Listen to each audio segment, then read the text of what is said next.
Hi hello, എന്തൊക്കെയുണ്ട് വിശേഷം? എല്ലാവർക്കും സുഖമാണെന്ന് കരുതുന്നു. അപ്പോഴേ ഇന്ന് നമ്മൾ കട്ലറ്റ് ഉണ്ടാക്കാൻ വേണ്ടിയിട്ട് പച്ചക്കറികളൊക്കെ വാട്ടുകയാണ് കേട്ടോ.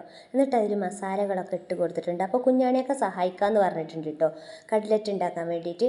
അപ്പോൾ അതാ ഞാൻ വേവിച്ചിട്ടുള്ള ചിക്കനും ഇതിലേക്ക് ഇങ്ങനെ ക്രഷ് ചെയ്തിട്ട് കൊടുത്തിട്ടുണ്ട്. ഇനി ഉരുളക്കിഴങ്ങ് വേവിച്ചത് വേണം കേട്ടോ. അപ്പോൾ പച്ചക്കറി എന്തൊക്കെയെന്ന് വെച്ചിട്ടുണ്ടെങ്കിൽ ക്യാരറ്റ്, ഉള്ളി, അതുപോലുള്ള കുറച്ച് കടലകളൊക്കെ ഇട്ടിട്ടാണ് ഞാൻ കട്ലറ്റ് ഉണ്ടാക്കാൻ പോണത്. എന്നിട്ട് കിഴങ്ങ് വേവിച്ചതൊക്കെ ഉണ്ട് കുഴച്ചിട്ട് കുഞ്ഞാണിയൊക്കെ ഇപ്പം ഉണ്ടാക്കുന്നത് കേട്ടോ. അപ്പോൾ ആദ്യം ഒന്ന് ബോളാക്കും, പിന്നെ ഒന്ന് പരത്തും, പിന്നെ ബ്രെഡ് ക്രംസ് വേണം, മുട്ട വേണം കേട്ടോ. അപ്പോൾ ആദ്യം മുട്ടയിൽ മുക്കിയിട്ട് പിന്നെ ബ്രെഡ് ക്രംസോ അല്ലെങ്കിൽ റസ്കിൻ്റെ പൊടിയോ അതിൽ മുക്കിയിട്ട് ഇങ്ങനെ വെക്കുക. എന്നിട്ട് പിന്നെ പൊരിച്ചെടുക്കണം. അപ്പോൾ അടിപൊളി ടേസ്റ്റുള്ള കട്ലറ്റാണ് ചിക്കൻ കട്ലറ്റ് കേട്ടോ.